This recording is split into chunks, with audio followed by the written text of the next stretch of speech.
والصلاة والسلام على سيد الأنبياء والمرسلين وعلى آله الطيبين الطاهرين وعلى من تبعهم بإحسان إلى يوم الدين أما بعد. بسم الله الرحمن الرحيم. وعن أنس رضي الله تعالى عنه قال: جاء 3 رهط إلى أزواج النبي صلى الله تعالى عليه وسلم يسألون عن عبادة النبي صلى الله تعالى عليه وسلم، فلما أخبروا بها كأنهم تقالوها فقالوا: أين نحن من النبي صلى الله تعالى عليه وسلم وقد غفر الله ما تقدم من ذنبه وما تأخر. فقال أحدهم: أما أنا فأصلي الليل أبدا. وقال الآخر: أنا أصوم النهار أبدا ولا أفطر. وقال الآخر: أنا أعتزل النساء فلا أتزوج أبدا. فجاء النبي صلى الله تعالى عليه وسلم إليهم فقال: أنتم الذين قلتم كذا وكذا؟ أما والله إني لأخشاكم لله وأتقاكم له، لكني أصوم وأفطر وأصلي وأرقد وأتزوج النساء، فمن رغب عن سنتي فليس مني. متفق علیہ. اس روایت کا ترجمہ یہ ہے، حضرت انس رضی اللہ تعالیٰ عنہ جو خادم خاص تھے رسول اللہ صلی اللہ علیہ وسلم کے، وہ فرماتے ہیں 3 شخص حضرت رسول اللہ صلی اللہ علیہ وسلم کے ازواج مطہرات کی خدمت میں حاضر ہوئے اور انہوں نے اللہ کے نبی صلی اللہ علیہ وسلم کی عبادت کا حال دریافت کیا. جب ان کو بتایا گیا کہ وہ کیا کیا کرتے ہیں اپنے دولت خانے میں، تو وہ صحابہ کرام اس عبادت کو کم سمجھے، یعنی یہ زیادہ عبادت نہیں ہے. پھر کہنے لگے: کہاں ہم اور کہاں رسول اللہ صلی اللہ علیہ وسلم، آپ تو معصوم ہیں، اللہ تعالیٰ نے آپ کے تمام سب خطا اگلے پچھلے سب گناہ کو معاف فرما دیا ہے. ان میں سے ایک نے کہا: بہرحال معاملہ میرا یہ ہے کہ میں رات بھر نماز پڑھتا رہوں گا، سوؤں گا نہیں. اور دوسرے نے کہا: میں ہمیشہ روزہ رکھوں گا اور کبھی روزہ نہیں توڑوں گا، ہمیشہ روزہ دار رہوں گا. تیسرے نے کہا: میں نکاح نہیں کروں گا، میں عورتوں سے دور رہوں گا. اس کے بعد تشریف لائے رسول اللہ صلی اللہ علیہ وسلم ان کے پاس. فرمایا: کیا آپ لوگ ایسی ایسی باتیں کر رہے تھے؟ فرمایا: دیکھو سنو، قسم اللہ کی میں تم سے زیادہ اللہ تعالیٰ سے ڈرتا ہوں اور تم سے زیادہ متقی و پرہیزگار ہوں، لیکن اس کے باوجود میں روزہ بھی رکھتا ہوں، افطار بھی کرتا ہوں، میں رات میں نماز بھی پڑھتا ہوں اور سوتا بھی ہوں، اور عورتوں سے نکاح بھی کرتا ہوں. یہی میرا طریقہ ہے. لہذا جو شخص میرے طریقے سے اعراض کرے گا وہ مجھ سے نہیں ہے. متفق علیہ، رواہ البخاری و مسلم. اس روایت کا مطلب کیا ہے؟ مطلب یہ ہے، یہ 3 صحابہ ازواج مطہرات کی خدمت میں حاضر ہوئے اور یہ رات کے معمولات معلوم کرنا چاہتے تھے. مطلب تو یہ ہے کہ مسجد پاک کے معمولات تو ہم جانتے ہیں، اللہ کے نبی صلی اللہ علیہ وسلم 5 نمازیں خود پڑھاتے ہیں اور اس کے بعد مہمانوں سے بھی ملتے ہیں، واعظ و تبلیغ فرماتے ہیں. لیکن آپ جب گھر تشریف لاتے ہیں، عشاء کے بعد سے لے کر فجر تک وہ معمولات ہمیں معلوم نہیں ہے. ہم یہ معلوم کرنا چاہتے ہیں کہ اللہ کے نبی صلی اللہ علیہ وسلم ساری رات کیا کرتے ہیں، کس طرح گزارتے ہیں، تاکہ ہم بھی اس کی اتباع کریں. ازواج مطہرات نے ان کو بتا دیا کہ اللہ کے نبی صلی اللہ علیہ وسلم یہ کرتے ہیں. مثلا یہ بھی بتا دیا کہ کبھی تشریف لاتے ہیں تو گھر کا کوئی کام ہوتا ہے، اس میں ہمارا ہاتھ بٹاتے ہیں، اور اس کے بعد آپ آرام بھی فرماتے ہیں اور تہجد بھی پڑھ لیتے ہیں. تو صحابہ کرام نے جب یہ سن لیا تو کہنے لگے کہ یعنی یہ معمولات زیادہ نہیں ہیں، یہ معمولات بہت کم ہیں. گویا کہ انہوں نے اپنے اعتبار سے اس کو کم سمجھا. ان کے ذہن میں یہ تھا کہ اللہ کے نبی صلی اللہ علیہ وسلم چونکہ اللہ تعالیٰ کے عاشق بھی ہیں، محبوب بھی ہیں، محب بھی ہیں، شاید یہ اور کسی چیز کی طرف کوئی توجہ نہیں فرماتے ہوں گے، آ کے مصلی ڈالتے ہوں گے اور اس پر اللہ اکبر کر کے نماز میں مشغول ہوتے ہوں گے، کسی سے بات بھی نہیں کرتے ہوں گے۔ تو اس کے بعد انہوں نے آپس میں مشورہ کر لیا اور یہ بھی کہا کہاں ہم اور کہاں اللہ کے نبی صلی اللہ علیہ وسلم۔ اللہ تعالیٰ نے تو ان کے سارے گناہ معاف کر دیے ہیں، اگلے پچھلے، لہٰذا ان میں سے ایک نے کہا کہ بھائی میں تو رات بھر بیدار رہوں گا، میں خوب نمازیں پڑھ لوں گا، سوؤں گا نہیں۔ تو دوسرے نے کہا کہ میں تو آج سے روزہ رکھوں گا، ہمیشہ نفل روزے رکھوں گا، کبھی روزہ توڑوں گا نہیں۔ جب رات بھر نفل پڑھ لیں گے تو گویا کہ خوب عبادت کریں گے۔ ایک نے کہا میں روزہ رکھوں گا، روزہ چھوڑوں گا بھی نہیں ایک بھی۔ تیسرے نے کہا کہ میں نکاح نہیں کروں گا، اسے نکاح اگر کروں گا تو اس کی وجہ سے تو اخراجات پورے کرنے پڑیں گے اور بال بچوں کی ذمہ داری ہوگی، تو میں اتنی عبادت نہیں کر سکوں گا، لہذا بہتر یہ ہے کہ میں نکاح ہی نہیں کروں، نہ رہے بانس نہ بجے بانسری۔ یہ چیزیں اللہ کے نبی صلی اللہ علیہ وسلم کو معلوم ہوئیں۔ کیسے معلوم ہوئیں؟ روایت میں اس کا تذکرہ نہیں، یا تو آپ کو کشف ہوا، سمجھا کہ نہیں، فوراً آپ نے ان کی باتوں کو سن لیا، یہ تو کوئی مشکل چیز نہیں ہے، تو چھوٹی سی چیز ہے۔ بہرحال یا یہ ہے کہ بذریعہ وحی معلوم ہوا، وحی نازل ہو گئی، یا یہ ہے کہ جب وہ باتیں کر رہے تھے آپس میں تو حضرت انس بھی سن رہے تھے۔ حضرت انس نے آ کے عرض کر دیا، حضرت یہ تین صاحب خدمت میں حاضر ہوئے تھے ازواج مطہرات کے، تو ان سے آپ کے معمولات انہوں نے دریافت کر لیے، تو اب آپس میں یہ اس طرح کی باتیں کرتے تھے۔ اب وہ وہیں تھے تو اللہ کے نبی صلی اللہ علیہ وسلم تشریف لائے، تو فرمایا کہ کیا تم لوگ ایسا کہتے تھے؟ انہوں نے کہا حضرت ٹھیک ہے، سنو میں اللہ تعالیٰ سے زیادہ ڈرتا ہوں تمہارے مقابلے میں، یعنی جتنا خوف میرے دل میں ہے، جتنی عظمت میرے دل میں ہے، ظاہر سی بات ہے امتی کے دل میں کیسے ہو سکتی ہے، اور خوف اور عظمت تو بقدر معرفت ہوتی ہے، لیکن اور میں تم سے زیادہ متقی اور پرہیزگار ہوں، لیکن میں روزہ بھی رکھتا ہوں اور روزہ نہیں بھی رکھتا ہوں، ہمیشہ میں روزہ نہیں رکھتا ہوں کہ بس ہمیشہ نفل روزے رکھوں، ہمیشہ لگاتار رکھوں، اور میں نماز بھی پڑھتا ہوں، تہجد بھی پڑھتا ہوں، لیکن میں آرام بھی کرتا ہوں، میں سوتا بھی ہوں، اور میں نکاح بھی کرتا ہوں، میں بے نکاح نہیں ہوں کہ بال بچوں کی کوئی فکر ہی نہیں ہو۔ تو سنو، فمن رغب عن سنتی، جو شخص بے رغبت ہو جائے، اعراض کرے میرے سنت سے، فلیس منی، وہ میرا نہیں، وہ میرا۔ اب اس کے اندر کچھ اجزاء ایسے ہیں، اس کی تھوڑا تشریح آپ سمجھ لیں۔ یہ ہے، ایک تو انہوں نے کہا آئین نحن من النبی، کیا؟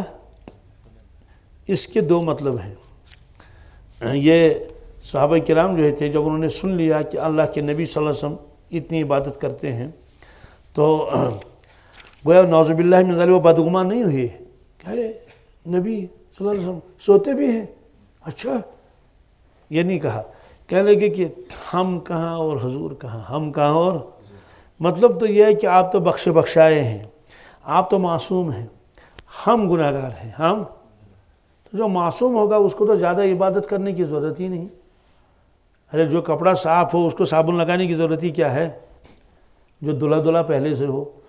تو ہم چونکہ میلے کچیلے ہیں، اپنے آپ کو کہا کہ ہم گناہ گار ہیں، اس لیے ہم کو چارہ نہیں ہے، ہم کو کمر کس کے بہت زیادہ عبادت کرنی پڑے گی، تو اس لیے اس کے لیے یہی ہے کہ اپنے آپ کو فارغ کریں۔ تو اس میں سے ایک جوان نے کہا کہ بس عشاء کے بعد سے میں نفل شروع کر دوں گا، ساری رات میں نماز میں بنا دوں تاکہ میں خوب عبادت کر لوں اور میرے گناہ معاف ہو جائیں اور درجات بلند ہو جائیں۔ اس نے اپنے لیے یہی تجویز کیا، اس کو یہی کام زیادہ اچھا بھی لگا اور یہ سمجھا کہ اس میں مشقت زیادہ ہے، اس میں مشقت۔ دوسرے نے کہا کہ میں نماز تو پڑھتے ہی ہیں، تہجد تو پڑھتے ہی ہیں، لیکن میں روزہ رکھوں گا۔ کتنے روزے رکھوں گا؟ میں روزانہ ہی روزہ رکھوں گا، میں کبھی بھی جو افطار نہیں کروں۔ افطار کا مطلب ہے کہ کسی دن میں روزہ چھوڑوں گا نہیں، ہمیشہ روزہ، ہمیشہ روزہ، ہمیشہ روزہ، سال بھر روزہ رکھوں گا۔ البتہ کچھ دن ایسے ہیں جس میں روزہ نہیں رکھ سکتے، وہ تو الگ ہے، وہ تو 5 دن ہے کہ نہیں، 5 دن میں روزہ نہیں رکھ سکتے ہیں۔ عید الفطر کا ایک دن، کیا جس کو ہم چھوٹی عید کہتے ہیں، رمضان کے بعد جو عید آتی ہے عید الفطر، تو پہلے دن روزہ رکھنا حرام ہے، پہلے دن روزہ رکھنا حرام ہے، نہیں رکھ سکتے۔ ہاں دوسرے شوال سے روزہ رکھ سکتے ہیں، چنانچہ بہت سارے لوگ وہ دوسرے شوال سے ہی شوال کے 6 روزے رکھنے شروع کر دیتے ہیں۔ ایک تو یہ دن ہے، اس کے بعد 4 دن، کتنے؟ وہ 10، 11، 12 اور 13، یہ ایام تشریق کہلاتے ہیں کیا؟ اور عید کا دن بھی اس میں ہے۔ تو چونکہ 3 دن جو ہے یہ تو ہے قربانی کی، کس کے؟ یہ وہ اللہ کی طرف سے دعوت ہے، تو جب اللہ کی طرف سے دعوت ہے تو کچھ تو کھانا ہی پڑے گا، تو ان 3 دنوں میں بھی روزہ حرام ہے۔ اور چونکہ ایام تشریق ہیں جس میں ہم نمازوں کی بات پڑھتے ہیں زور سے اللہ اکبر لا الہ الا اللہ واللہ اکبر اللہ اکبر وللہ الحمد، تو اس میں جو ہے وہ 9 ذی الحجہ بھی شامل ہو گیا کیا؟ اور 13 ذی الحجہ یہ بھی چونکہ ایام تشریق میں سے ہے، اس سے یہ کل 4 دن بن گئے، کتنے؟ 10، 11، 12۔ ایام تشریق تو ہے 9، اس میں تو روزہ رکھ سکتے ہیں جس کو ہم عرفہ کہتے ہیں، لیکن اس کے بعد یہ 4 دن مسلسل 10، 11، 12 اور 13، یہ قربانی کے دن بھی ہیں اور تشریق کے بھی دن بھی ہیں۔ یہ چوتھا والا یہ قربانی کا دن نہیں لیکن تشریق ہے، ایام تشریق میں سے یہ ہے، تو 4 دن وہ ہو گئے اور 1 دن یہ، ان 5 دنوں میں روزہ رکھنا حرام ہے۔ ایک ہی روایت میں سارے قیودات نہیں آتے ہیں، سب روایتوں کو سامنے رکھنا پڑتا ہے تب یہ قانون بنتا ہے۔ مثلا حدیث کی کتابوں میں ہے ایام بیض آپ رکھتے تھے، ایام بیض کے معنی آتے ہیں چاند کے 13، 14 اور 15، یہ تو ایام بیض کہلاتے ہیں، آپ کا معمول تھا۔ تو جب آپ 13 کو روزہ رکھیں گے تو 13 تو ایام تشریق میں آئے گا، ظاہر سی بات ہے وہ ایک الگ حکم ہے، وہ ایک الگ حکم ہے، تو دونوں کو سامنے رکھیں گے۔ ہاں ہر مہینے آپ رکھ سکتے ہیں 13، 14، 15، لیکن جب ذی الحجہ آئے گا اس میں اب 13 کو نہیں رکھ سکتے کیونکہ 13 کے لیے تو ممانعت الگ سے ہے۔ کوئی یہ کہے گا نہیں صاحب ایام بیض تو ہمیشہ رکھتے تھے، میں بھی رکھوں گا۔ چنانچہ میرے پاس ایک مہمان آیا، اس دن 13 ذی الحجہ تھا کیا، تو میں نے اس کو کہا کہ چائے پی لیں، تو انہوں نے انکار کیا، کیونکہ میرا دوست بھی تھا، میں نے کہا تھوڑا سا پی لو، کیا چائے تو چل رہی ہے، تو میں نے اور اصرار کیا اس سے، تو اسے انکار کیا، تو مجھے تعجب ہو گیا ہے، میرا قریبی دوست ہے لیکن ایک کپ پینے کے لیے تیار نہیں۔ ویسے زیادہ اصرار بھی نہیں کرنا چاہیے، ہاں کوئی بے تکلف دوست ہو تو الگ مسئلہ ہے۔ تو جب میں نے دوسری مرتبہ کہا، اس نے کہا میرا روزہ ہے، کیا میرا؟ ٹھیک ہے جب روزہ ہے تو میں نے کہا آج تو 13 ذی الحجہ ہے، آج تو 13 ذی الحجہ ہے، تو آپ تو ایام بیض رکھتے ہیں 13، 14، 15، اس کا سال سال سے اس کا یہ معمول ہے۔ معلوم ہے کہ آج بھی ایسے لوگ ہیں جو ان چیزوں پر عمل کرتے ہیں۔ میں نے کہا آج تو 13 ذی الحجہ ہے، آج تو روزہ رکھنا حرام ہے۔ اس نے کہا میرا تو ذہن ہی تک کی طرف نہیں گیا۔ میں نے کہا کہ نہیں لاؤ پی لیں۔ میں نے کہا تمہارا روزہ ہی نہیں ہے اور اس کی قضا بھی نہیں، اس کی کہ روزہ کیوں رکھا، جب روزہ رکھنا ہی ممنوع ہے۔ تو بہرحال تو اس طرح سے سارے قیودات ایک ہی میں نہیں ہوتے ہیں۔ جیسے روایتوں میں آتا ہے کہ جب بھی کوئی مسجد میں جائے گا تو نماز پڑھ لے، ٹھیک ہے یہ حکم ہے، جب تم میں سے کوئی مسجد میں داخل ہو جائے نماز پڑھے، لیکن اللہ کے نبی سے نے خود فرمایا کہ جب غروب آفتاب ہو، طلوع آفتاب ہو اور دوپہر کا زوال ہو، اس وقت نہ گھر میں نماز پڑھے نہ مسجد میں، جب گھر میں بھی پڑھنے کی اجازت نہیں ہے، تو ایک ہی روایت کو سامنے رکھیں گے تو دھوکہ لگ سکتا ہے نا۔ تو ساری روایتوں کو سامنے رکھتے ہوئے پھر قانون بنتا، تو مسجد کے لیے فرمایا کہ جب بھی داخل ہو جاؤ مسجد میں اور تحیۃ المسجد پڑھ لو، ٹھیک ہے ایک الگ حکم ہے۔ ادھر سے حکم دے دیا گیا کہ ان اوقات میں نماز نہ پڑھے، تو اس کا مطلب ان اوقات میں کوئی آدمی مسجد میں داخل ہو جائے نہیں پڑھے گا۔ ایسی طرح سے کہ ہر مسجد میں داخل ہو جائیں گے نماز پڑھ لیں، لیکن حرم میں داخل ہو جائیں کہ نماز پڑھنے کا حکم ہی نہیں۔ کوئی کہے کہ جناب میں تو حرم میں داخل ہوں اللہ اکبر، ہم نے کہا یہ تو خلاف ہو جائے گا اس کے، کہ نہیں میں نہیں مانتا، یہ تو سب سے افضل مسجد ہے اور ایک نماز کا ثواب تو لاکھ کا ہے۔ ہم نے کہا چونکہ آپ احرام باندھے ہوئے ہیں اور آپ مسجد میں داخل ہو گئے، نماز کا وقت اس وقت نہیں ہے، یعنی اگر مکروہ وقت بھی نہ ہو لیکن جماعت کا وقت نہیں، سب سے پہلے آپ کو تو طواف کرنا ہے، کیا آ کے آپ طواف شروع کر دیں۔ معلوم یہ ہوا کہ ساری روایتیں سامنے رکھ کر قانون بنایا جاتا ہے۔ تو اس میں سے ایک شخص نے کہا کہ میں ہمیشہ روزہ رکھوں گا، افطار نہیں کروں گا۔ مطلب تو یہ ہے کہ روزے میں مشقت ہے، روزے میں اس میں خوب ثواب کماؤں گا اور میرے گناہ معاف ہو جائیں گے۔ اور روزے کا بدلہ بھی ہے، حدیث میں ہے کہ ہر عمل کا بدلہ اور ثواب فرشتے دیں گے، روزے کا بدلہ میں خود دے دوں گا۔ خلاصہ یہ ہے کہ اس نے اپنے لیے یہی تجویز کیا کہ میرے لیے اس میں مجاہدہ ہے۔ تو ایک کو مجاہدہ نظر آیا رات بھر نماز پڑھنے میں، ایک کو مجاہدہ نظر آیا کس میں؟ ہمیشہ روزہ رکھنے میں۔ تیسرے نے کہا کہ بھائی میں تو نکاح نہیں کروں گا، کہ اس نے دیکھا کہ جب نکاح کرتے ہیں تو بال بچے پالنے پڑتے ہیں، اور اس لیے میں اکیلا رہوں گا۔ جب اکیلا رہوں گا تو کچھ بھی نہیں، رات بھر نماز پڑھ لو، مجھے کون کہے گا کہ تم اتنی نمازی کیوں پڑھتے ہو؟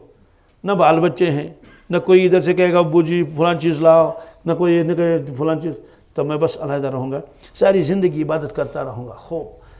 تو یہ اس کے بعد تشریف لائے رسول اللہ صلی اللہ علیہ وسلم۔ تو ایک مطلب تو اس کا یہ ہے کہ کہاں ہم اور کہاں اللہ کے نبی صلی اللہ علیہ وسلم، تو ہم تو خوب عبادت کریں گے کہ ان کو ان کی عبادت کرنے کی ضرورت، وہ تو معصوم ہے، تو معصوم کو عبادت کرنے کی ضرورت ہی نہیں ہے جتنی ہمیں ضرورت ہے۔ ایک مطلب تو یہ۔ دوسرا مطلب تو ہے کہ ہماری عبادت ہی کیا ہے، ہماری عبادت ہی، ہمارے سجدوں کی حیثیت ہی کیا ہے؟ جیسے ہم ویسے ہمارے سجدے، جیسے ہم ویسے ہماری عبادت۔ تو ہم کو تو خوب عبادت کرنی چاہیے، بہت زیادہ۔ اللہ کے نبی صلی اللہ علیہ وسلم اگر 2 ہی رکعتیں پڑھ لیں وہ بھی ان کے لیے کافی ہے، وہ بھی ان کے لیے کہتے ہیں کہ ہماری زندگی بھر کی عبادت آپ کی 2 رکعتوں کے برابر نہیں ہو سکتی، اس لیے ہمیں زیادہ عبادت کرنی چاہیے۔ یہ بھی اپنی جگہ صحیح ہے، یہ بھی اپنی جگہ۔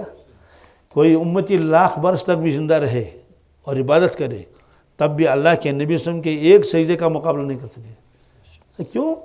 ان کا سجدہ ان کی شان کے مطابق ہے، ان کا سبحان اللہ ان کے شان کے مطابق ہے، تو کون مقابلہ کر سکتا ہے؟ ایک ہوتی ہے کوالٹی، ایک ہوتی ہے کوانٹٹی، ہے نا؟ تو نمازیں تو انہوں نے یہی پڑھ لی، جیسے ہم ظہر میں آپ نے 4 رکعت فرض پڑھ لی، عصر میں 4 رکعت پڑھ لی، فجر میں 2 رکعت پڑھ لی، 2 سنت 2 فرض، تو اسی طرح سے ہم نے پڑھ لی۔ لیکن ظاہر سی بات ہے ہمارا رکوع اور سجدہ ویسا ہی ہے، لیکن کیا نماز کا وزن بھی ایک جیسا ہوگا؟ کیسے ہو سکتا ہے؟ بلکہ ایک امتی کیا، اگر سارے امتیوں کی نماز اور ساری عبادتیں ایک پلڑے میں رکھ دی جائیں اور دوسرے پلڑے میں اللہ کے نبی صلی اللہ علیہ وسلم کا ایک سجدہ رکھ دیا جائے تب بھی وہی وزنی ہوگا۔ اور ایک روایت آپ نے شاید سن لی ہوگی، ایک شخص نے خواب عرض کیا، یا رسول اللہ صلی اللہ علیہ وسلم، میں نے خواب میں دیکھا ایک ترازو لایا گیا بہت بڑا، تو ایک پلڑے میں پوری امت کو رکھا صحابہ کرام سمیت، دوسرے پلڑے میں آپ تشریف فرما تھے۔ جب فرشتوں نے اس کو وزن کیا اور تولا تو آپ کا پلڑا بھاری لگا، حالانکہ آپ اکیلے تھے۔ پوری امت کا پلڑا جو کروڑوں افراد پر مشتمل ہے، مرد و زن، وہ ہلکا لگا اس کے مقابلے میں، یعنی کم وزن۔ آپ کا پلڑا زیادہ وزنی تھا۔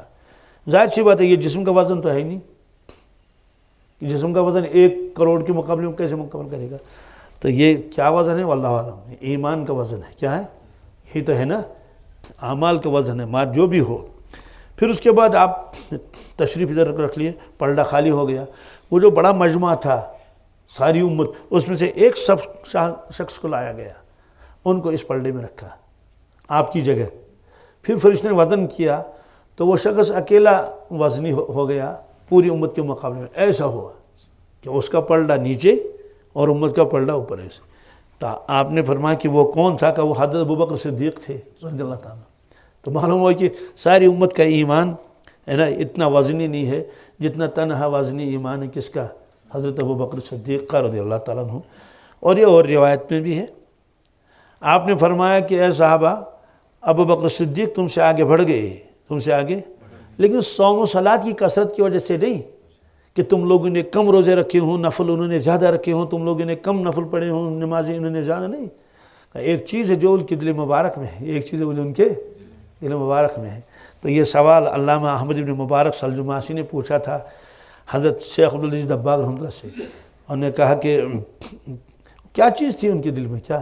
اس نے کہا ایمان باللہ۔ کیا؟ انہوں نے کہا ایمان باللہ تو سب کو ہے، وہ تو ہم بھی جانتے ہیں اللہ تعالیٰ ایک ہے وحدہ لا شریک، ایمان باللہ سارے صحابہ کو تھا۔ ایمان باللہ کی جو کیفیت ابوبکر صدیق کے دل میں ڈالی تھی اللہ تعالیٰ نے، کہتے ہیں کہ اگر پوری امت کے دلوں میں ایک ساتھ ڈال دیا جائے تو سب پگھل جائیں گے شمع کی طرح، کہ اس کا مقابلہ کوئی نہیں کر سکے گا۔ لیکن اللہ کے نبی صلی اللہ علیہ وسلم نے اس کی وضاحت نہیں کی، صرف یہ فرمایا ابو بکر کے دل میں ایک چیز ہے، کیا ابو بکر دل میں، جس کی وجہ سے تم سے آگے بڑھ گئے. تو ظاہر سی بات ہے، تو جب ابو بکر صدیق کا ہم مقابلہ نہیں کر سکتے، ہے نا، ساری امت، تو اللہ کے نبی کے سجدے کا کون مقابلہ کرے گا؟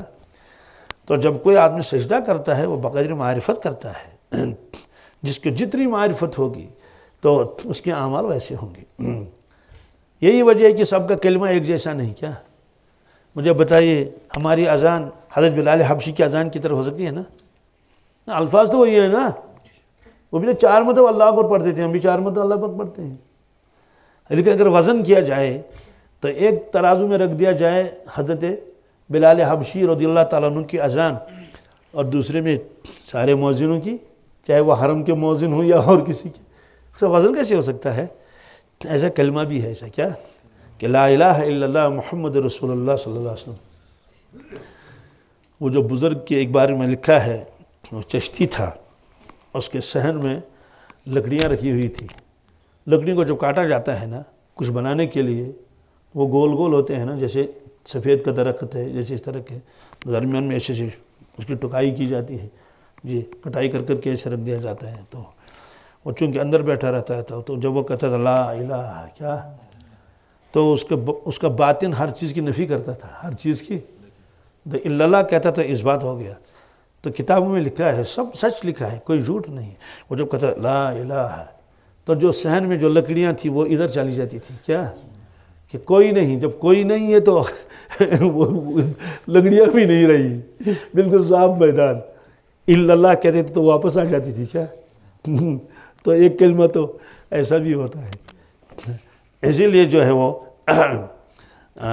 یہ ایک مستقل بحث ہے. چلیے آگے ذہن میں تو میں کہیں دیتا ہوں. ایسے کلمہ کیا ہر ایک کا کلمہ ایک جیسا نہیں ہوگا، ہر ایک کی نماز ایک جیسی نہیں، ہر ایک کے حج ایک جیسا.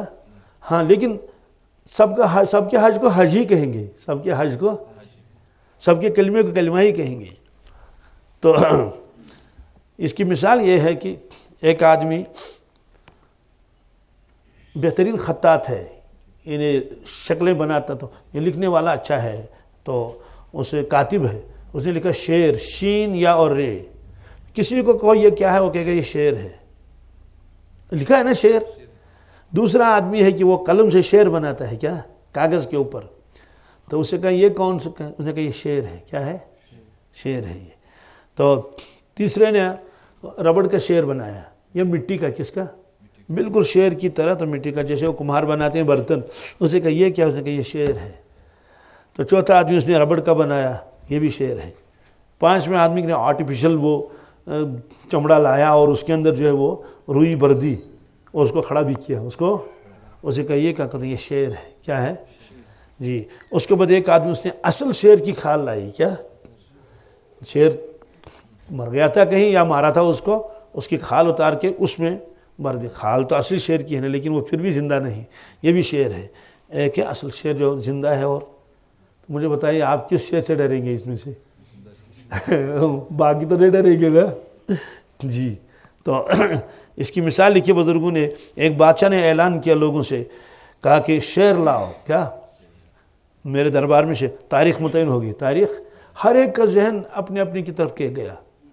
تو کاتب کا ذہن گیا. اس کا مطلب تو یہ ہے کہ چونکہ میں کتابت کرتا ہوں، لکھتا رہتا ہوں، کبھی اللہ کا نام لکھتا ہوں، کبھی اور کسی کا نام. آج بادشاہ کا حکم آیا ہے کہ شعر لاؤ، تو اس نے اتنا بڑا کاغذ لایا اور دفتی لائی اور بہترین قسم کا شین یا اور رے لکھ کے گیا.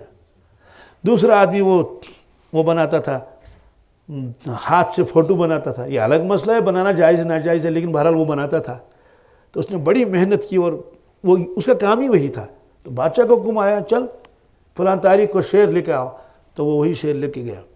بڑا بہترین، اس میں رنگ بھی بھر دیا وہ یہ. تو تیسرا آدمی وہ کمہار تھا، کیا مٹی کے برتن بناتا تھا. بادشاہ کی خدمت میں کبھی سراہی لے جاتا تھا، کبھی پیالہ لیتا تھا. تو اس کے پاس بادشاہ کا قاصد آیا، کہتے ہیں بادشاہ نے شعر مانگا ہے. کیا اس کا ذہن فوراً گیا، اس کا مطلب یہ ہے کہ میں مٹی کی چیزیں بنا کے بادشاہ کی خدمت لے جاتا ہوں. آج بادشاہ کو حکم آیا کہ مجھے ایک شعر بنانا ہے. تو اس نے خوبصورت شعر بنایا، بہت اچھا، مٹی کا، کس کا. تو دوسرا آدمی وہ ربڑ اور پلاسٹک کا کام کرتا تھا. آج کیا کہتے ہیں اس کو، وہ نیلان کے برتن آتے ہیں نا جی، سمرودی وغیرہ وہ تو کمپنی کا نام ہے نا، لیکن وہ ہے نا پلاسٹک کے ہی تو ہیں، پلاسٹک کے فوم کے ہیں. وہ وہی کام کرتا تھا بادشاہ کی خدمت میں، کبھی ایک چیز کبھی دوسری چیز. اس سے کہا کہ بادشاہ نے کہا شعر لے کر آنا، تو اس نے اپنی کمپنی میں بہترین شعر بنا کے وہ لے گیا. اسی طرح سے رفتہ رفتہ کرتے کرتے تو ایک آدمی وہ آرٹیفیشل بناتا تھا، وہ وہی لے کر گیا، فلاں تاریخ کو ایک دن آنا ہے، ایک ہی دن تعین. ایک کو کہا کہ وہ شکار کرتا تھا، کبھی ہرن کی کھال لے کر جاتا تھا، اور کبھی جو وہ شیر کی کھال لے کر جاتا تھا، کبھی کچھ. اس کے پاس حکم آیا، بادشاہ نے کہا کہ شیر لاؤ. کیا؟ شیر لاؤ. کھال ہی نہیں، صرف شیر. انہوں نے کہا ٹھیک ہے. تو شیر کی کھال لایا، اور اس میں اس نے وہ روئی وغیرہ بھر کے اور بالکل منہ بنا دیا اس کا، کچھ نقلی دانت بھی لگائے، یا یہ ہے کہ واقعی شیری کے دانت تھے. وہ ایک جنگل میں رہتا تھا. کیا؟ تو وہ بھی کبھی کبھی بادشاہ کی خدمت میں زندہ ہرن لاتا تھا. کیا؟ زندہ ہرن لاتا تھا، کبھی خرگوش لاتا تھا، کبھی کچھ. اس کے پاس قاصد آیا، اس نے کہا بادشاہ نے کہا ہے 1 مہینے کی مہلت ہے، فلاں تاریخ کو شعر لے کر آنا. کیا؟ تو وہ کاغذ کا شعر لے کر جائے گا. کیا؟ اس کے ذہن میں گیا کہ ہاں چونکہ میں زندہ جانوروں کو لے جاتا ہوں بادشاہ کی خدمت میں، جو بھی حکم آتا ہے، کبھی چیتے کا کبھی اس کا. تو اس نے جو ہے وہ جال لگایا اور شیر کو پکڑا. کیا؟ اور کس طرح سے کیا کر کے. تو اس تاریخ میں سب لوگ ایک ساتھ ان کو دربار میں حاضر ہونا ہے. دربار میں تو بڑے سب لوگ آ گئے، جناب حضرت سب بادشاہ سلامت کے دربار میں آ گئے سب. تو کاغذ والا کاغذ پر لکھ کے لایا، وہ دوسرا بغل میں لے کر آیا، دوسرے نے کندھے پر اٹھایا تھا. تو کوئی نہیں ڈرا، کوئی نہیں. اس کے بعد آخر میں وہ آیا. کون؟ جی زنجیروں میں بند کر کے شیر کو لایا، اور ابھی صحن میں ہی تو ہاں ہاں گراٹے کی آواز آ گئی. تو سارے دربارے تھرا گئے، ہے نا. بہرحال دربار میں پیش کیا اس نے کس کو؟ مجھے بتا یہ سارے شعر ہیں نا، لیکن اصل شعر کون ہے؟ وہی جو زندہ ہے، جس سے لوگ ڈرتے ہیں، جس کو جنگل کا بادشاہ کہا جاتا ہے.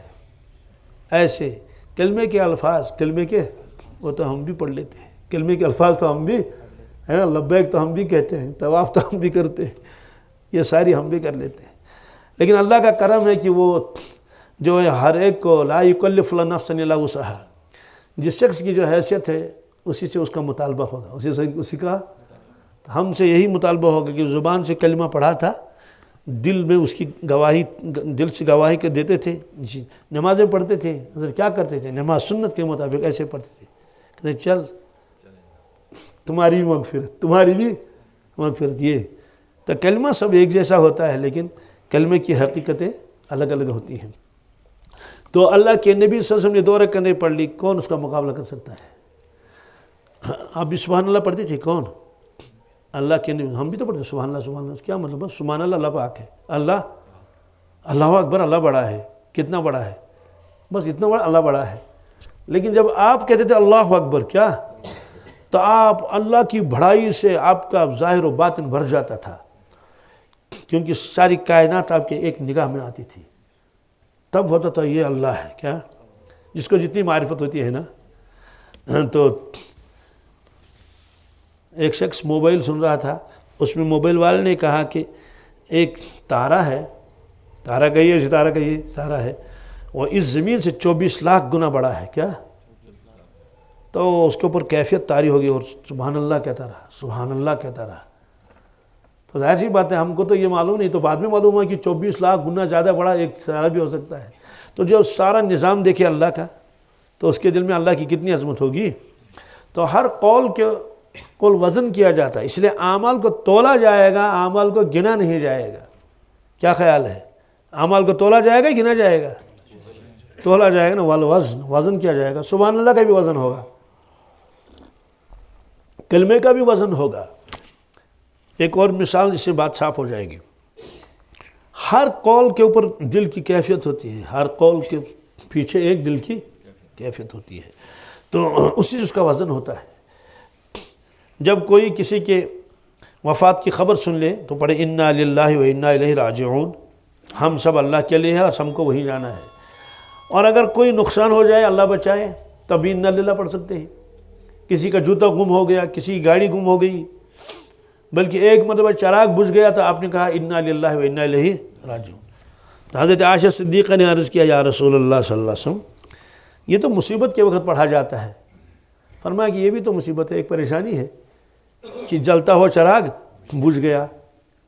آج کل کے زمانے میں تو بہت پریشانی ہو جائیں گی، بجلی چلی گئی اور سب لوگ کھانا کھا رہے ہیں، ہے نا، کسی کے سامنے ایک برتن ہے کہ دودھ کا گلاس ہے، کسی کے پانی کا گلاس ہے، بھائی آپ اپنی جگہ بیٹھو، اپنی جگہ، اب کی پریشانی دشواری ہے کہ نہیں؟ تو چراغ کا بجھ جانا بھی یہ کیا ہے؟ ایک طرح کی تکلیف و مصیبت ہے، انا للہ پڑھ لیا۔ تو ایسے ہی ایک شخص جو ہے وہ ایک جگہ بیٹھا ہوا ہے تو اخبار پڑھ رہا تھا، کیا فرض کر لیجیے کشمیر کا شخص تھا، دلی میں تھا، اخبار پڑھ رہا تھا، تو اخبار میں آیا کہ فلاں شخص کا انتقال ہوا، فلاں ڈسٹرکٹ کا کشمیر کا کوئی شخص تھا، اس نے کہا انا للہ و انا الیہ راجعون، تو آگے چلا، آگے ورق الٹ دیا، کوئی دل پر چوٹ ووٹ نہیں کی، وہ تو کوئی جانتا بھی نہیں۔ دوسرا آدمی بھی یہی اخبار پڑھ رہا تھا، اس نے جب دیکھا فلاں شخص کا انتقال ہو گیا، وہ یہ تو ہمارے گاؤں کا ہے، چلو بہرحال اللہ مغفرت فرمائے، تو چل دیا، یہ بھی آگے۔ تیسرا آدمی بھی یہی اخبار پڑھ رہا ہے، یہی نیوز پڑھ رہا ہے، لیکن اس کا رشتہ دار ہے کیا، تو اس نے انا للہ پڑھ لیا، تو تھوڑی دیر کے لیے اسی میں گم ہو گیا، ارے اچھا اس کا انتقال ہو گیا، اللہ اللہ مغفرت فرمائے ہو گئے، تو اس کے انا للہ کا الگ وزن ہوگا۔ ایک شخص پڑھ رہا تھا، اس کا تو وہ ماموں تھا، کیا ہے نا، اور اس نے اس کو پالا بھی تھا، تو کیا خیال ہے اس کے دل پر چوٹ آئے گی نہیں آئے گی؟ اور ایک شخص پر اس کا تو سگا باپ ہے وہ، کیا، تو اس کے آنکھوں میں تو اندھیرا آ گیا، اس کے آگے اس نے اخبار پڑھا ہی نہیں، کیا، جو ہی اخبار پر پڑھنے فلاں کا انتقال ہونے کے، یہ تو میرے والد صاحب ہیں، یہ تو میرے، اب کیا ہوگا، اب کیا کہ بہنیں بھی ہیں، اب کس طرح سے کیا ہوگا، تو وہ اخبار پڑھے گا یا روئے گا؟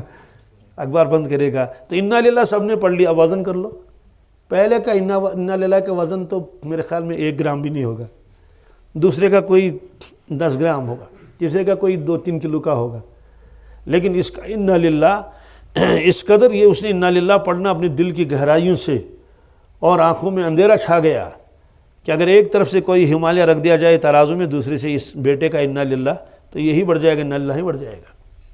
کیوں؟ تعلق کی بنیاد پر، کس کی؟ پہچان کی بنیاد، اپنے باپ کو پہچانتا ہے وہ کتنا مہربان ہے مجھ پر، اس نے میرے لیے کیا کیا کیا، اس کو معرفت حاصل ہے، دوسروں کو تو بس اتنا کہ یہ فلاں صاحب تھے۔ تو ایسے ہی اللہ کے نبی صلی اللہ علیہ وسلم کو جو معرفت اللہ کی حاصل تھی کہ میرے اللہ نے مجھے کیا کیا میرے ساتھ، علم یجد کے یتیماً فآویٰ، اے محمد صلی اللہ علیہ وسلم کیا آپ یتیم نہیں تھے، ہم نے آپ کو ٹھکانہ دیا، تو یہ اس کی ساری حقیقتیں آپ کے سامنے آتی تھی۔ اسی لیے سلام پھرنے کے بعد کبھی کہتے تھے لا الہ الا اللہ سبحان اللہ ما اعظم اللہ، تعجب ہے مجھے اللہ کتنا عظیم ہے، لا الہ الا اللہ سبحان اللہ ما احلم اللہ، تعجب ہے مجھے اللہ حلیم کتنے ہیں۔ ہم کو تو کبھی تعجب نہیں ہوا، آپ کو تعجب ہوتا تھا نا، لا الہ الا اللہ سبحان اللہ ما اکرم اللہ، اللہ کتنا کریم ہے۔ تو جس کو جتنی معرفت ہوگی اس کا کلمہ اتنا ہی وزندار ہوگا۔ تو اللہ تعالیٰ کی سب سے زیادہ معرفت جو فرشتوں کو بھی نہیں، وہ حاصل ہے اللہ کے نبی صلی اللہ علیہ وسلم کو، کسی نبی مرسل کو بھی اتنی معرفت حاصل نہیں، ہر ایک کو ہے معرفت حاصل اپنے اپنے درجے کے اعتبار سے، لیکن اللہ کے نبی صلی اللہ علیہ وسلم جیسی معرفت اور کسی کو نصیب نہیں ہے مخلوقات میں سے۔ تو ظاہر سی بات ہے آپ کی 2 رکعتوں کا مقابلہ کون کر سکے گا؟ تو صحابہ کرام بھی کتنے عجیب تھے، کہنے لگے کہاں ہم اور کہاں حضور، یہ اگر 2 ہی رکعتیں پڑھیں وہ بھی کافی ہیں، یہ اگر 2 ہی رکعتیں پڑھیں وہ بھی کافی ہیں، ہم کو تو اس کے بغیر 4 آئینوں کو خوب عبادت کرنی چاہیے۔ اس سے معلوم ہوا کہ مشائخ کے پاس جا کر بدگمان نہیں ہونا چاہیے۔ کیا آپ کسی شیخ کی خدمت میں پہنچ گئے، آپ نے سنا تھا کہ یہ بہت ہی جو ہے وہ ولی خدا ہے، متقی پرہیزگار ہے، آپ دیکھتے رہے کہ کیا کرے گا، آپ نے دیکھا کہ بھائی اس نے تو چاش کی بھی نہیں پڑھی نماز، یا پڑھی تو 2 رکعتیں پڑھی، تہجد بھی زیادہ لمبی نہیں پڑھ لی، وہ 2-4 رکعتیں پڑھ لی، یا کوئی زیادہ لمبا وظیفہ بھی ہم نے نہیں دیکھا۔ بات سمجھ آ گئی؟ آپ کہیں گے تو کوئی زیادہ عمل، تو اس کا جواب یہی ہے کہ تمہاری 1000 رکعتیں ایک طرف کو، اس کی 2 رکعتیں ایک طرف کو۔ پھر دوسری بات یہ ہے کہ مشائخ تو صرف ظاہری اعمال نہیں کرتے ہیں، یہ اعمال باطنہ بھی مشغول رہتے ہیں۔ کس میں؟ یہ باطنی مشغول ہے۔ آپ تو سبحان اللہ بالا کر رہے تھے، ہے نا، وہ تو اور کسی کام میں مشغول تھا، لیکن اس کا قلب اور کسی عالم میں تھا۔ تو آپ وہ ذکر روحی بھی کرتا ہے، وہ ذکر قلبی بھی کرتا ہے، اس کے لطائف جاری ہیں اور وہ ہر وقت کا ذکر ہے۔ اور بعض مشائخ تو پاس انفاس بھی کرتے ہیں، باتیں بھی کرتے رہتے ہیں اور سانسوں میں اللہ بھی کرتے ہیں، ہے نا، یہ تو ہم کو نصیب ہی نہیں ہے۔ تو اب ہم کیا کریں گے جناب، یہ شیخ تو مشہور بہت ہیں لیکن ہم نے ان کے اعمال زیادہ دیکھے نہیں۔ تو اس روایت میں اس کا سبق مل گیا کہ ان صحابہ کرام نے کہا کہاں ہم اور کہاں آپ صلی اللہ علیہ وسلم، تو آپ کے 2 رکعتیں بھی تو ہمارے ہزاروں رکعتوں سے زیادہ بھاری ہیں، اس لیے ہمیں چارہ نہیں، ہمیں۔ اس میں ایک لفظ اور بھی آ گیا، قد غفر اللہ ما تقدم ذنب وما تاخر، ایک مستقل موضوع ہے، اس وقت تو مجھے اس پر کچھ نہیں کہنا ہے۔ ہاں یہ سوال مجھ سے بہت لوگوں نے پوچھا کہ جب اللہ کے نبی صلی اللہ علیہ وسلم معصوم ہیں گناہوں سے تو پھر حکم کیوں ہے کہ آپ استغفار کر لیں؟ کیا گناہوں سے معافی مانگے؟ گناہوں سے معافی وہ مانگے جس کو گناہ ہو، جس کو نہ ہو تو کیوں مانگے؟ تو اس پر وہ جواب میں نے لکھا تو وہ ایک مستقل کتاب بن گئی، وہ آپ پڑھ بھی سکتے ہیں، منگا بھی سکتے ہیں۔ کتاب کا نام ہے النبی المعصوم، کیا یہ عربی نام ہے اس کا، اور اردو نام ہے معصوم نبی، کیا صلی اللہ علیہ وسلم۔ اس میں یہ سوال بھی ہے اور سوال کے جوابات بھی ہیں پوری تفصیل کے ساتھ۔ اس کا خلاصہ یہ ہے کہ یہ حکم ہے کہ آپ استغفار کریں، کیا تو اس کے لیے ضروری نہیں ہے کہ نعوذ باللہ پہلے گناہ ہوئے ہوں۔ جیسے اللہ تعالیٰ نے فرمایا کہ وَأَمَّا السَّائِلَ فَلَا تَقْهَرْ فَلَا تَنْهَرْ، آپ فَلَا تَقْهَرْ، آپ سائل کو ڈانٹے نہیں۔ فَأَمَّا الْيَتِيمَ فَلَا تَقْهَرْ، آپ ظلم نہ کریں یتیم پر، کیا اللہ فرماتے ہیں ظلم مت کیجیے، یتیم پر ظلم اور سائل کو ڈھانٹیے نہیں۔ سوال آپ نے کس سائل کو ڈانٹا تھا؟ کسی کو بھی نہیں۔ آپ نے کس یتیم پر ظلم کیا؟ کسی پر بھی نہیں۔ یہ تو حکم ہم کو سنانا تھا اور آپ کو سنانا تھا، لیکن کوئی ظلم نہیں ہوا تھا۔ اس سے معلوم ہوا کہ اگر یہ حکم دے دیا جائے گناہوں کی معافی مانگ لے، بس یہ تو ایک حکم ہے، بات سمجھ آ گئی؟ جسے زکوٰۃ دے دو، یہ بھی عبادت ہے، تو استغفار خود ایک عبادت ہے۔ وَاسْتَغْفِرْ لِذَنبِكَ، دوسرا مطلب ہے کہ استغفار کی نسبت جب نبی کی طرف ہو جائے، اس کا مطلب ہے کہ آپ اللہ سے کہیے مجھے اپنے رحمت میں لے لیں۔ کیا غفر یغفر کے معنی آتے ہیں تو بخشنا بھی، ڈھانپنا بھی۔ مغفر اسی لیے کہتے ہیں جو کھود سر پر رکھ دی جاتی ہے، وہ سر کو ڈھانپ لیتی ہے۔ تو استغفار کا مطلب ہے کہ آپ دعا مانگے یا اللہ مجھے اپنے رحمت میں ڈھانپ لے، ہم اپنی رحمت میں ڈھانپ لیجئے۔ تو رحمت میں ڈھانپنے کا حکم یہ ہے، تو آپ کو تو ڈھانپ لیا تھا اللہ تعالیٰ نے رحمت میں۔ اسی طرح ذنب کا معنی گناہ نہیں ہے، ہر جگہ ایک ہی ترجمہ نہیں کریں گے۔ ذنب الزام کو بھی کہتے ہیں، کیا ذنب کیوں کہتے ہیں؟ یہ تاکہ اللہ تعالیٰ آپ کے اگلے پچھلے الزامات دور کرے۔ یعنی کافر لوگ آپ پر الزام لگاتے ہیں، مکہ شریف والے کہتے ہیں کہ انہوں نے تو خاندان کو تباہ کر لیا، باپ اور بیٹے میں جدائی ڈال دی کلمہ لا کر۔ تو فرماتے ہیں ایک وقت آئے گا سارے الزامات دور ہو جائیں گے، سارے الزامات۔ کوئی آپ کو شاعر کہتا ہے، ساحر کہتا ہے، ایک وقت آئے سارے آپ کو نبی مانیں گے، تو سارے الزامات کیا ہو جائیں گے؟ دور ہو جائیں گے۔ تو ذم کا ایک مطلب یہ بھی ہے۔ پھر دوسری بات ہے کہ جب کسی لفظ کی نسبت بدل جاتی تو حکم بدل جاتا ہے۔ اللہ مومن ہے یا نہیں؟ ہم بھی مومن ہیں، تو پھر فرق کیا ہوا؟ دونوں کا قرآن پاک میں ہے۔ ہاں، الملک القدوس السلام المومن، تو مومن کی نسبت جب بندوں کی طرف کریں گے اس کا مطلب تو یہ ہے ایمان والا، کیا یعنی یقین والا۔ جب مومن کی نسبت اللہ کی طرف کریں گے امن دینے والا، کیا لفظ تو ایک ہی ہے، ترجمہ نسبت بدل گئی، حکم بدل گیا۔ ایسے تواب، کیا اللہ تعالیٰ بھی تواب ہے، بندے بھی تواب ہے۔ ان اللہ یحب التوابین، تواب جمع ہے، جمع کا صیغہ ہے، توابین جمع ہے کس کا؟ تواب کا۔ توابین یحب التوابین، تو بندوں کی طرف نسبت کریں گے اس کا مطلب یہ ہے کہ توبہ کرنے والا، کیا اور انہ هو التواب الرحیم، تو جب تواب کی نسبت اللہ کی طرف کریں اس کا مطلب یہ توبہ قبول کرنے والا، توبہ۔ تو دونوں تو قرآن پاک میں ہے۔ تو بندے کو بھی تواب کہا، اللہ کو بھی تواب کہا، بندے کو بھی مومن کہا، اللہ کو بھی مومن کہا۔ تو جب ہم سے کہیں گے گناہوں کی معافی مانگو، ہم سے ہمارے گناہ سے گناہ مراد ہے، کیا مراد ہے؟ گناہ مراد ہے۔ اور گناہ کو گناہ اس لیے بھی کہتے ہیں جب یا اللہ ہماری مغفرت پر، اس کا مطلب ہے کہ گناہ جو سزا ملنے والی ہے، یا اللہ میرے درمیان اور سزا کے درمیان میں ایک دیوار قائم کر دے۔ اس کو پھر سن لیں، جب ہم اللہ سے کہیں گے استغفر اللہ، اس کا مطلب یا اللہ میں نے جو گناہ کیے ہیں اس پر جو سزا ملنے والی ہے، اس کو جو سزا ملنے والی ہے، میرے اور سزا کے درمیان میں ایک دیوار قائم کر لیجیے۔ جیسے حدیث میں ہے جس شخص کی 3 بیٹیاں ہوں، کیا اور اس نے اس کو پالا، 3 بیٹیوں کو، ان کی شادی کی، اور تو اس نے جہنم کے درمیان اپنے درمیان میں ایک دیوار قائم کر دی۔ جب دیوار قائم ہوگی اس کا مطلب کہ جہنم کی آگ ادھر آئے گی نہیں، وہ یہ آدمی بچ گیا، جہنم کے عذاب سے۔ تو جب بندہ استغفار کرتا ہے اس کا مطلب ہے کہ اللہ گناہوں کی سزا کے درمیان اور میرے درمیان میں کوئی دیوار حائل کر دیجیے۔ جب انبیاء علیہ السلام سے کہا جائے گا کہ استغفار کر لو، اس کا مطلب ہے کہ اللہ کہ میرے درمیان اور گناہوں کے درمیان دیوار بنا دے۔ کیا میرے درمیان اور گناہوں کے درمیان؟ کہ گناہ آئی نہیں میرے پاس۔ تو اور یہ قرآن پاک میں بھی ہے کہ یوسف علیہ السلام سے ہم نے گناہ دور رکھا۔ کیا یہ نہیں کہ یوسف علیہ السلام کو گناہ سے دور رکھنا، گناہ کو وہاں جانے نہیں دیا۔ تو سورہ یوسف کی تفسیر میں میرے 1-2 گھنٹے کا بیان بھی اس میں ہے، اسی پر اس کو عصمت انبیاء کہتے ہیں۔ انبیاء علیہ السلام معصوم ہوتے ہیں۔ کیا ہوتے ہیں؟ تو غفرہ کا ایک مطلب تو یہی ہے کہ یا اللہ نے آپ کو اپنی رحمت میں ڈھانپ لیا ہے۔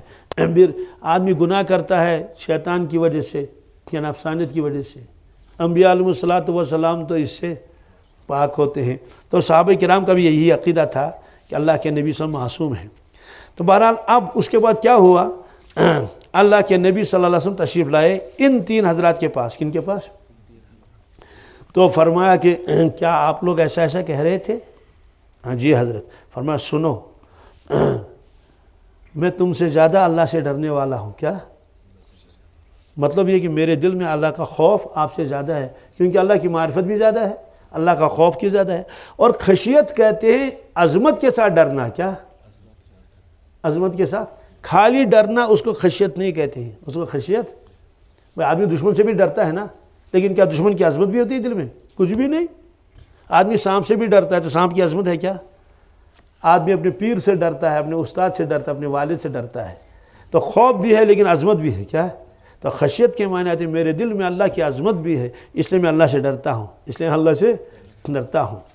اور یہ جو میں آپ نے کم عبادت دیکھی ہے اس لیے نہیں کہ میں مطمئن ہو گیا کہ بس میں معصوم ہوں، نہیں، وجہ اور ہے۔ وجہ تو حضرت عائشہ صدیقہ نے عرض کیا تھا یا رسول اللہ صلی اللہ علیہ وسلم آپ اتنے لمبی نمازیں کیوں پڑھتے ہیں؟ آپ کے پائے مبارک پر تو ورم آ گیا۔ آپ نے یہ نہیں فرمایا کہ میں جنت کے درجات حاصل کرنے کے لیے محنت کرتا ہوں، کیا یہی فرمایا؟ نہیں۔ افلا اکون عبدا شکورا، کہتے ہیں اللہ نے جب مجھے اتنا دیا تو کیا میں شکر گزار بندہ نہ بنوں؟ مطلب یہ تو اللہ کے شکر میں اور اس کی محبت میں اتنی عبادت کرتا ہوں، تو اس لیے نہیں کہ درجات بلند ہو جائیں، وہ تو پہلے سے ہی درجات ان کے بلند تھے۔ آخر عبادت تو اس کو محبت کی بھی ہوتی ہے نا۔ تو میں نے فرمایا کہ میں تم سے زیادہ اللہ سے ڈرنے والا ہوں، وَأَتْقَاكُمْ، تم سے زیادہ متقی ہوں۔ مطلب تو یہ ہے کہ رات میں آرام کرنا یہ تقوی کے خلاف نہیں، اور ہمیشہ روزہ نہ رکھنا یہ تقوی اور پرہیزگاری کے خلاف نہیں، نکاح کرنا پرہیزگاری کے خلاف نہیں بلکہ یعنی پرہیزگاری ہے۔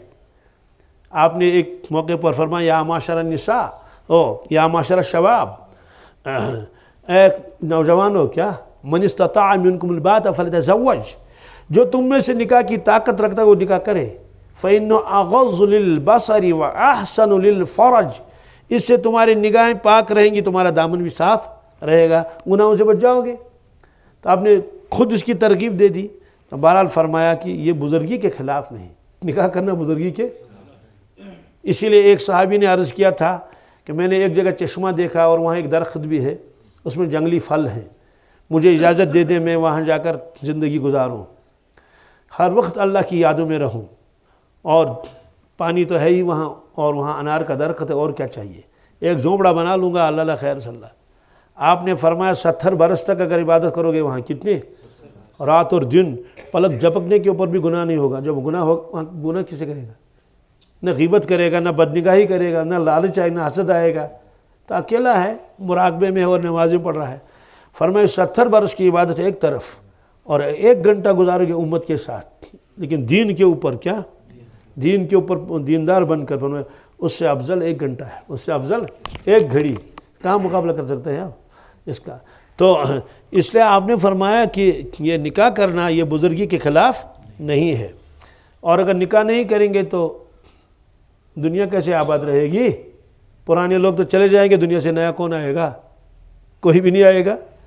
اس لیے آپ نے گویا ان کی اصلاح فرمائی کہ تم اپنا ارادہ بدل دو، یہ جو تم نے کہا کہ میں رات بھر نفل پڑھتا رہوں گا، نہیں، سو بھی، آرام بھی کر لو، نفل بھی پڑھ لو، روزہ بھی رکھو، چھوڑو بھی، اور نکاح بھی کر لو۔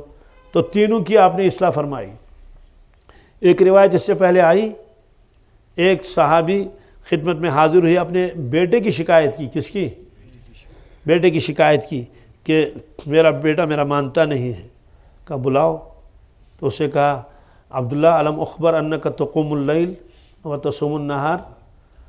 عبداللہ میرے پاس ایک آپ کی خبر آ گئی ہے کہ آپ رات بھر جاگتے رہتے ہیں، نماز پڑھتے رہتے ہیں اور دن بھر روزہ رکھتے ہیں. انہوں نے کہا حضرت بالکل صحیح. فرمایا فلا تفعل، ایسا مت کرو، ایسا بلکہ تہجد بھی پڑھ لو اور آرام بھی کر لو اور روزہ بھی رکھو اور روزہ مت رکھو. کہا بس صرف ایک مہینے میں 3 دن روزہ رکھ سکتے ہیں. کتنے دن؟ 3 دن. تو وہ خاموش رہا اور بہت ہی عاجزی کے ساتھ عرض کرنے لگا حضرت مجھے یہ کم ہو جاتا ہے تو مجھے اور اجازت دیں. اپنے فرمایا ٹھیک ہے 10 دن روزہ رکھو، ایک مہینے میں 10 دن روزہ. اور پھر بھی ماننے کے لیے تیار نہیں. مطلب یہ ہے کہ جذبہ تھا اور کہ حضرت یہ کم ہو جاتا ہے، میں جوان ہوں، مجھے طاقت ہے. فرمایا جاؤ صوم داؤد رکھو، ایک دن روزہ ایک دن روزہ نہیں. تب وہ تیار ہو گیا. تو صحابہ کرام کے اوپر اللہ کی محبت کا غلبہ تھا، وہ چاہتے تھے کہ بس ہر وقت عبادت میں رہیں. تو آپ نے فرمایا سنو میں نکاح بھی کرتا ہوں، فمن رغب عن سنتی، کیا فمن رغب عن سنتی، جو اعراض کرے گا میرے طریقے سے فلیس منی، وہ میرا نہیں. کیا اس کے 2 معنی ہیں. کتنے؟ 2 معنی کیا ہیں؟ اعراض 2 طرح ہوتا ہے. ایک ہے بطور انکار و اہانت، نعوذ باللہ من ذالک، سنت کی توہین کرنا. کیا کہنا ہے کوئی ضروری نہیں، رہنے دو، ایسے یہ کفر ہے. یہ دوسرا یہ ہے کہ اپنے سستی کی وجہ سے اور غفلت کی وجہ سے یا اور کسی جذبے کی وجہ سے سنت کے خلاف کرنا، فلیس منی. تو اگر اہانت کرے گا اس کا مطلب ہے یہ اسلام سے خارج ہے، میرا امتی نہیں ہے، میرا امتی. اور اگر وہ تکاسل اور غفلت کی وجہ سے کرتا ہے، سنتوں پر عمل نہیں کرتا ہے لیکن توہین نہیں کرتا ہے، تو اس کا مطلب یہ میرے کامل طریقے پر نہیں. کیا؟ اور تو چونکہ یہاں گناہ کا کوئی کام تو تھا نہیں، تو روزہ رکھنا یہ بات، لیکن چونکہ یہ حد سے بڑی ہوئی چیز تھی. کیا تھی؟ حد سے.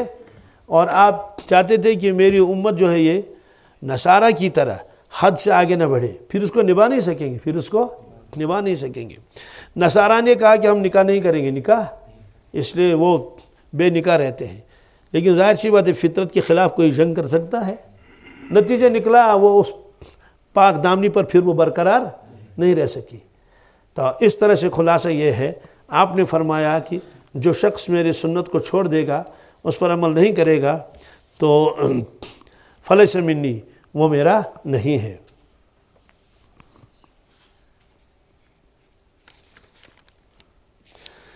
یہ جو عصمت انبیاء کا مسئلہ ہے، ممکن ہے کسی وقت آ جائے تو اس وقت میں اس کی تفصیل بتا دوں گا. اس وقت مجھے تفصیل بیان کرنے کا وہ ارادہ نہیں تھا. اللہ تبارک تعالی عمل کی توفیق عطا فرمائے. اللہم لک